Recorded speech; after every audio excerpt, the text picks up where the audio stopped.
Hi, I'm Stephen Reich here at the pokepress studios in Madison, Wisconsin. I'm on the phone with Michael Pramawat, who is the winner in the Masters division of the recent Pokemon International Championship that was held in London, England. And Michael, we just have a few questions. So first off, where are you from and how did you get into Pokemon, both the franchise and then to competitive TCG play? Well, I live in Seattle, Washington now, and I'm originally from the East Coast in Virginia. And I got started with the Red and Blue games from way back. And from there, I just kind of got into the trading card game because some of my friends had the cards, and then we didn't even know there was a game with it. And then I got a theme deck, read the rules, and just started playing from there. What would you say was the first major TCG tournament you went into? The first major tournament I attended was the Super Trainer Showdown.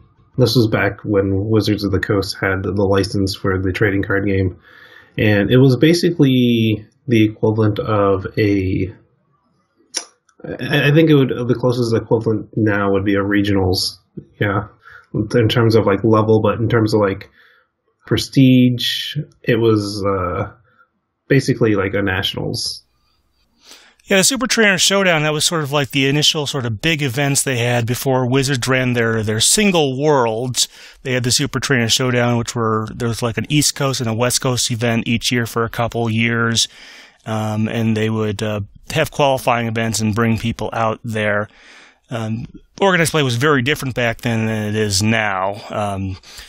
So moving on from there, for this particular tournament in London, you decided to play a Yveltal Garbodor deck, which was very popular. It actually, based on some analysis I've heard, was a little over 20% of the Masters metagame at the event. What made you choose that deck for this tournament? Well, I haven't played too much since the World Championships, so I wanted to play a deck that I knew I could run. I didn't want to play anything that was maybe needed to know all the matchups, was in and out like you would for Greninja, and I wasn't a fan of Rainbow Road and Volcanion. It just seemed a little clunky at times, and I had seen the recent success of Yveltal Garbodor. So I decided to go with that deck. Do you think that kind of reasoning may have partially explained why so many folks used it at this tournament? Yeah, I think so. It's one of those decks where it's pretty easy to pick up, but it has a lot of intricate plays, which is why you see such a large disparity between people who are very good at using it and people who are just kind of picking it up. There's a very big difference in results that they get. So you'd say it's like maybe a decently easy to learn but difficult to master type of deck? Yeah, it's definitely one of those. You have to have very good fundamentals of the game in order to properly pilot the deck. And even though it's a very common deck, obviously there is some wiggle room. Your particular deck list does have a little bit of a twist on it. Can you sort of explain that? Yeah, so typically what people have been using were the deck list that took first place at the regionals in Florida and Fort Wayne, I believe. And those lists had things like Delinquent in it, but it had a running trend of running Trainer's Mail. And people have been talking about, how many Trainer's Mail do you run? Do you run 2, 3? Some people are going down as low as 1. And for me, once you go down to the realm of 2 Trainer's Mail and below, the consistency boost that you get becomes so minuscule that I'd rather just have options with things like Escape Rope, Team Flare Grunt, Delinquent, Pokemon Center Lady, things like that. And so you went that route. You sort of went without it. Do you think that maybe helped you out in the tournament and helped you eventually win it? If so, how?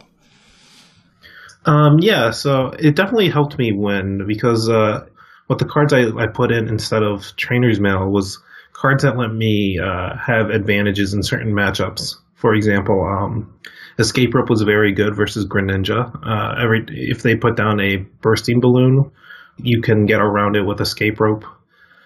Delinquent was one of the MVPs of the deck. You only play 2 Parallel City, and sometimes your opponent will play down Parallel City in a direction that's not favorable to you. So you're going to want to use Delinquent to replace their Parallel City, and then so you can lay down your own in the direction that would be more favorable to you. So there's a lot of tricky plays that you can do, and it ended up being really good. I like the list a lot. Anything you think you should have played differently in this tournament, or going forward you might play differently? I definitely think that Yveltal, if it didn't already have a target on its back, it kind of does. It definitely does have one now. So you really have to take in consideration, like, can you deal with Zebstrika, which is a deck that got played and fortunately for me, got 9th place, which made sure it was not in the top 8 for me to have to contend with. It can be a tricky match because Zebstrika can one-shot your Yveltal EX even if you have a Fighting Fury belt. So people who want to play Yveltal going forward are going to need to take that into consideration. Yeah, that was definitely one of the surprises that came out. It didn't quite make it into the top cut for the top 8, but definitely one of the surprises we saw at London, and something I think that players should keep an eye out for in the future to see if more people pick that up. Now, of course, one last thing about last weekend's event. You did spend a couple extra days there. What did you check out in the city? Went sightseeing around the city. So I went to see Big Ben. I went on the London Eye. I saw the Abbey. And I also just went and see what kind of food London had to offer. There's a very high Indian population in London, so I went and got some Indian food and like a bunch of places. The food was good. I liked it. Yeah, it's definitely a good food city, and hopefully we'll have some more chances with that with the upcoming international championships. We don't know exactly when or where those will be, but I'm hoping to go to at least one of the ones outside of North America myself, and I think, do you think you'll be able to have a chance to go to some other ones besides the North America one? Yeah, I hope I can go. I can get to one. I'm not sure where exactly they're going to be outside of North America, but I've been hearing like Australia. So we'll see. If it's definitely easier for me to go to an English speaking country than somewhere else. But even if it's not in an English speaking country, I think I'd strongly consider going anyways. Yeah, definitely something that's on my to-do list. Very excited about the possible opportunity. All right. Well, you did very well at that tournament, and we're looking forward a little bit here. So the next logical thing is that we are coming very close to the Sun and Moon generation of the TCG. Of course, the games came out back in November. The first set doesn't come out for a couple months. So what are your thoughts on what we've seen so far of the Sun and Moon TCG? The set looks pretty fun. It's definitely a breath of fresh air because the new mechanic of Pokemon GX, they're kind of like EXs back, the original EXs, where they could have been stage 1s, stage 2s, basics. It's all over the place, and it's just whatever the Pokemon happens to be. And the cool thing about these cards is they have a once per game attack, which is really cool. And depending on how you use that, it can come out with some pretty cool strategies. I haven't delved too deep into the Sun and Moon strategy, but I think it looks very promising. Yeah, it definitely has some different dynamics than what we've seen in the 5th and 6th generation, which are relatively similar to each other. This is definitely a bit of a turn here. So we'll have to see what happens. All right. Well, thank you very much, Michael.